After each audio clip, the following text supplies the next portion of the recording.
Hello there, this is Redjoy, and this is a brand new look at fighters and their kits for Baldur's Gate Enhanced Edition. Now the last time I took a look at fighters, I basically had the moniker of fighters. They fight. And yes, that's pretty much still the case. Fighters will fight, they can do physical damage, and they can wear any type of armor, they can use any type of weapon, they can pretty much deal out any amount of consistent physical damage that you need on the battlefield. The basic fighter is a relatively simple class, and I usually recommend it as the first class to try, not just in Baldur's Gate, but in just about any new game system that you want to give a try, because the tactics that you need aren't necessarily complicated. Now the cool thing about fighters in Dungeons & Dragons or Baldur's Gate in general is that they're not relegated to just being melee frontline fighters. They have a little bit of variety in combat, and that gives you some levels of options. You can choose, if you want to be more ranged, you can fire into combat and do physical damage that way, or you can rush forward and fight with melee weapons. It's your choice. The best way to describe the fighter in Baldur's Gate or in Dungeons & Dragons in general is that they are the masters of doing physical damage. With their weapons, they have the capability to consistently do more physical damage than any other class in the game. Now let me be clear, we're not talking about that single hit, that single blow that just completely knocks an opponent on their backside. We're talking about blow after blow after blow. They're going to do more damage over time than something like an assassin or a wizard who can do that one really powerful hit for 80, 90, 100 points of damage. The fighter can do that can do that same amount just over a longer period of time, but it is much more consistent. This is because fighters have the unique ability to reach Grand Mastery with their weapons training in any weapons that they choose. So if you want your fighter to become a Grand Master of using halberds and go up and either poke or chop enemies to bits, you can do that. If you want to fire from afar using composite longbow and destroy your enemies that way, with Grand Mastery, you can do so. The really cool part is you can do some combination of both. To that extent, Grand Mastery in a weapon is a massive boost to the fighter's combat potential. A fighter who has Grand Mastery in even weapons like clubs or daggers can be absolutely devastating in combat compared to other classes that may reach specialized or just proficient with more powerful weapons. The extra damage, the speed, the attacks per round make the fighter an awesome class at being an offensive damage dealer. There are a few small trade-offs to being the masters of combat. First and foremost, there's a tendency for the fighter to have a limited versatility in the combat, particularly with their weapon choice. If a fighter is a Grand Master in using long swords, and then they come across another weapon like Celestial Fury or Belm or other swords that aren't long swords, then they may be limited in being able to use them until they become somewhat proficient in them. Second off, aside from maybe taking bows or having kind of a little bit of weapon versatility, they are limited in their utility outside of combat. I've had a few run-throughs where I try to go through a dungeon with just a fighter by themselves, and they're able to tank past a lot of the traps, but it's not fun. And being able to go in there just by yourself, it's a little harder to do with just a fighter than with many of the other classes. Third, and this is a little bit weird if you've never played the late game, but fighters actually start to lose their tankiness later on. You see, fighters actually get a lot of their tankiness through two things: having high HP or hit points and having a really good AC or armor class. Now, later on in the game, you're going to be facing against opponents who will use really powerful spells that will do a huge amount of damage. We're talking, 80, 90, 100 points of damage on the low end. Or they might use abilities like high-level backstabs or critical strike that will always hit. And in that case, AC is not actually going to defend you all that much. And while a fighter is really tanky in Baldur's Gate 1, they lose that edge when it gets to the latter part of Baldur's Gate 2. Okay, so how do you build your fighter when you play Baldur's Gate? Now, unlike Baldur's Gate 3, you can actually boost all of your points all the way up to 18. You keep on re-rolling until you get to a good score. So, what do you focus on? Well, you focus on those physical stats. You focus on strength, you focus on dexterity, and you focus on constitution. You see, strength will determine how hard you hit and how often you hit, because it impacts your THAC0, or your ability to hit armor class 0. Dexterity will help out your AC, and this is actually a universal thing. So anyone who you want to survive for a really long time should have a very high AC. Constitution is also important.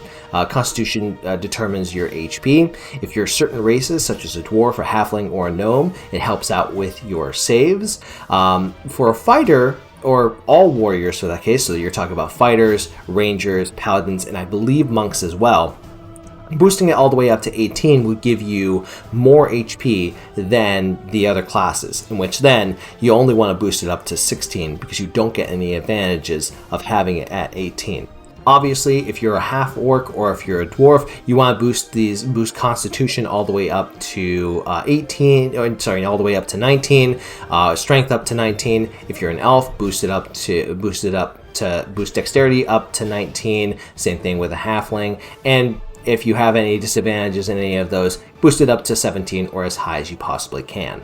Now, as mentioned, strength is absolutely paramount for a fighter, and you want to boost up the second number as well. This is the exceptional strength score, which gives additional bonuses to your fighter's abilities to hit at armor class 0, to do damage, and to break into things, because you can break into things in game if you're lacking a thief. This is a number between 1 and 100. Obviously, you want to aim for as high as possible, close to 100 if you can. And we're pretty lucky with a 91 here, so this seems like a good, exceptional strength score. Now, you will find items that will boost up all of your stats by 1, or each of your stats by 1, they're individual tomes. But for the strength tome, that doesn't come until chapter 6, so you'll be stuck with this strength score for a little while. So you want to try to get this exceptional strength score as high as possible, even though we all know we're going to raise it up to 19 soon. One final thing about strength is it helps to meet certain weapon requirements. So for example, if you're playing as an elf and you're planning on using composite longbows, they have a requirement of 18 strength. So even though elves get a penalty to Constitution, you can only raise it up to 17, raise Dexterity up to 19, you still want to get Strength up all the way to 18, because that's a big bonus to be able to use a composite longbow versus an ordinary longbow. And having an 18 Strength lets that elven archer really do some ranged damage. So, and that's not the only case. There are other weapons that have relatively high strength requirements, and if you get your strength up nice and high, you can probably use almost all of those weapons. Now for weapons, the world is your oyster. Now at level 1, you can only put 2 points maximum into any of these weapons, but you do have the accessibility to eventually put all 5 points into some weapons, depending on which fighter kit you go with, which we'll be talking about the fighter kits later on in this video as well. Now, there's a lot of players that suggest that for melee fighters, if you want to get in and do the maximum amount of physical damage, it is best that you use 2-weapon fighting all the way down at the bottom and put 3 points into 2-weapon fighting, rather than using something like 2 weapons, using 2-handed weapons, or sword and shield, or a single weapon. You get the large number of attacks per round, and if you go full 5 points into one of these other weapons, then you have a lot of availability to get maximum attacks per round with a very nice speed factor, nice additions to damage, and you're going to be hitting a lot of those blows because you're a grandmaster in those weapons. So now for some suggestions. There is probably the most generic suggestion, which is longsword. Longswords are a great choice for slashing damage. There are some powerful magic longswords that you can pick up all throughout the game. One of the most powerful is Vascarona, which is a +2 longsword, but later on you can pick up other great longswords such as Daystar or Black Razor.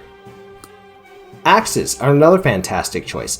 They're very versatile because it includes not just battle axes but also throwing axes. So let's say you're playing as a fighter kit or any sort of kit that doesn't like it when you use ranged weapons. Guess what? Throwing axes are considered under the axe, so you can use throwing axes just fine. One of my favorite axes is Azure Edge, which gives an ability to auto-destroy undead. That's only usable by good fighters, so you gotta make sure that your alignment is good. But there are a lot of other options that are very, very powerful that you can definitely use if you choose axes. Another great choice is flails. Flails are a very good choice for blunt damage, and you'll find that there's not a lot of opponents that resist blunt damage. There are opponents that will resist piercing damage, such as from a bow or from a crossbow or from daggers, or slashing damage from axes or from long swords or things like that. But flails are nice. You get, first off, you can find a magical flail pretty early in the game for Baldur's Gate 1, and then later on there are 2 excellent flails that you can get in Baldur's Gate 2 that can carry you all the way through to the end of Throne of Bhaal. Flail of the Ages, which does a ton of additional bonus damage due to elemental damage, and Defender of Easthaven, which grants physical damage resistance, which is so amazing on a fighter. So both of those are fantastic options if you go with flails. Now finally, I would also say to take a look at daggers. Now, don't laugh, but daggers have the same versatility that axes have, and in Baldur's Gate 1, one of the most devastating weapons in the game is the Dagger of Venom that you can purchase in Beregost. And imagine dealing a huge amount of damage over time with a dagger that, having Grand Mastery in daggers, dual weapons, and also doing a ton of poison damage. Again, it's only doing 1d4, so maybe not as much as some of these other weapons, but don't sneeze at it. It's actually a pretty powerful option if you're interested in just doing a ton of damage very quickly. Now, I've talked a lot about going with 2 weapons, but there's no shame if you feel like going into two-handed swords. There are very powerful options with two-handed swords, or going with halberds. They are pretty powerful weapons. They do a huge amount of damage. It's more closer to that single thrust of damage versus doing more attacks consistently over a long period of time. You will be a little limited in attacks per round and also in speed factor, unless you plan to use improved haste or whirlwind attack, which are more potent with two weapons than with just one. You can also, of course, go ranged weapons. You can go short bow, long bow, crossbow. You can go with darts or slings. They're actually very powerful and very useful for a fighter as well. If you put Grand Mastery, for example, into crossbows, one of the very powerful weapons that you can pick up is a +4 flaming crossbow in Baldur's Gate 2. You can get that pretty early in the game, and that will carry you through a bunch of the game into Throne of Bhaal if you choose to become an expert crossbowman. In addition, if you're interested in getting a huge number of attacks per round, short bows are really nice too. And early on in the game of Baldur's Gate 2, there's a magical short bow that will give you 3 attacks, 3 shots per round. So you better make sure you're buying lots and lots of ammunition, and short bows you'll be firing very, very quickly, especially if you have 3, 4, 5 points in the short bows. Now, I do want to talk a little bit in this video about the fighter kits that are available. This is unlike the other guide that I put up where I split up the main class with the kits. I want to include the kits in this video because you're probably looking at these and wondering, okay, which one do I want to go into? So let's start with the Berserker. Berserkers are a lot of fun to play.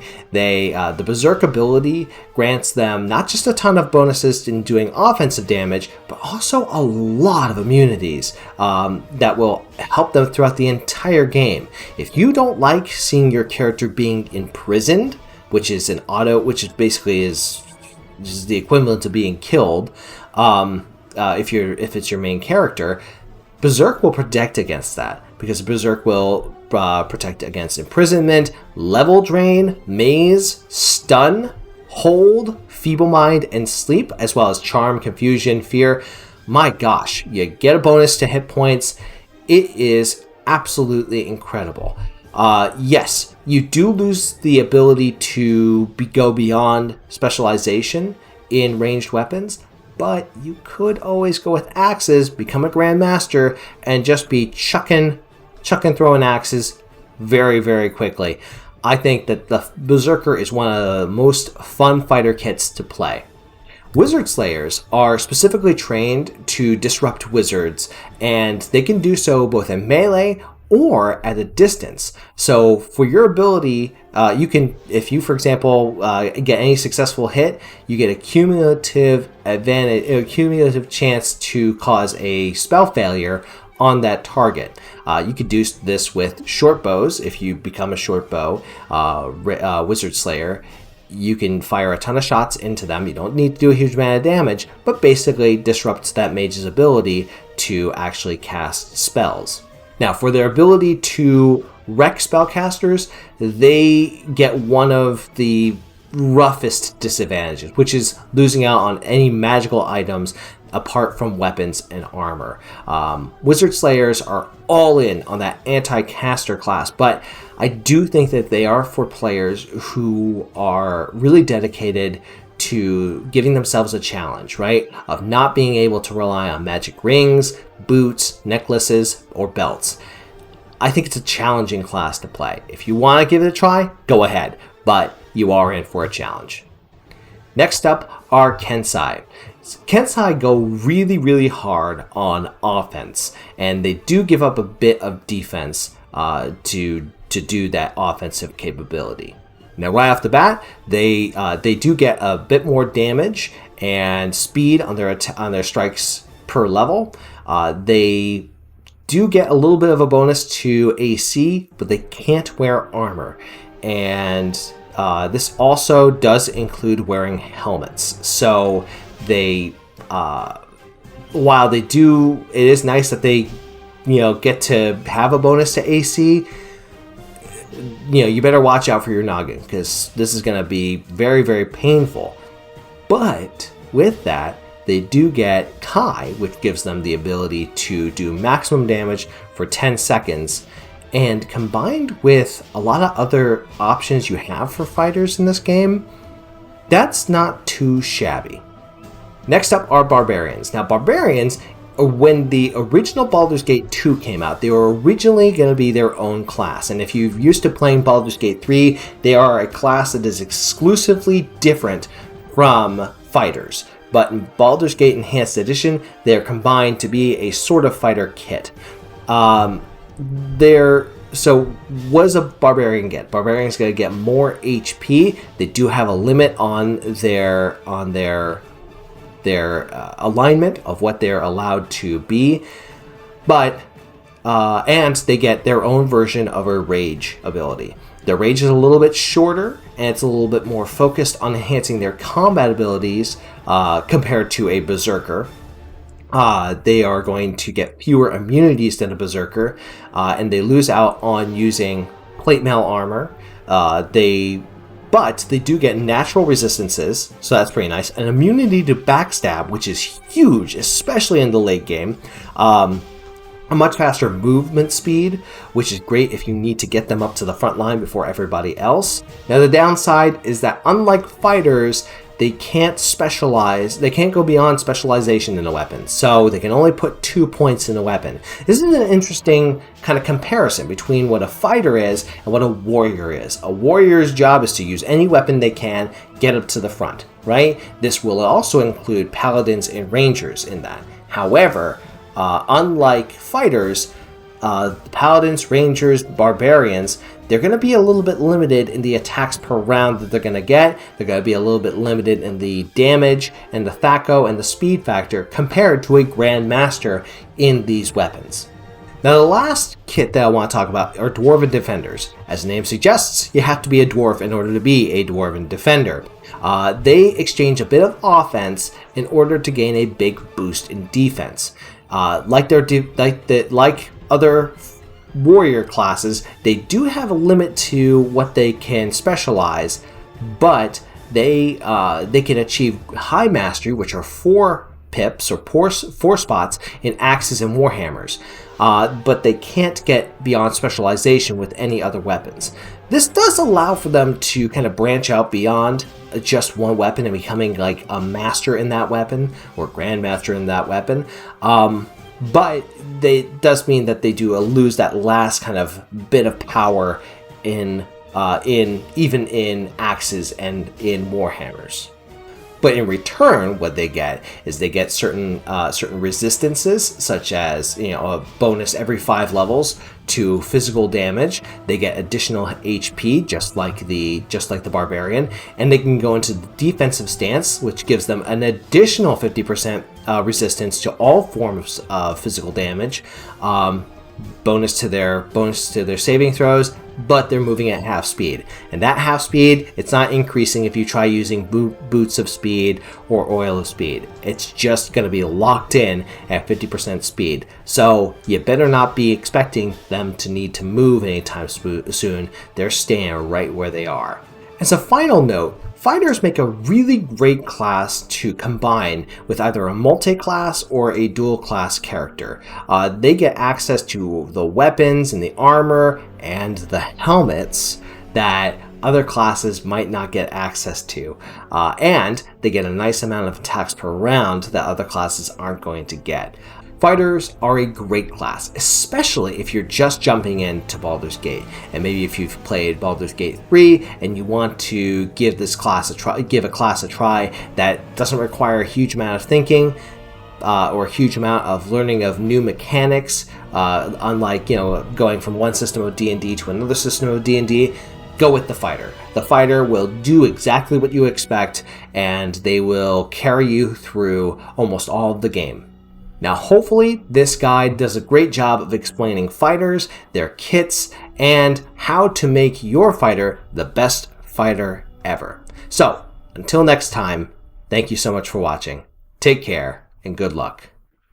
We're all counting on you.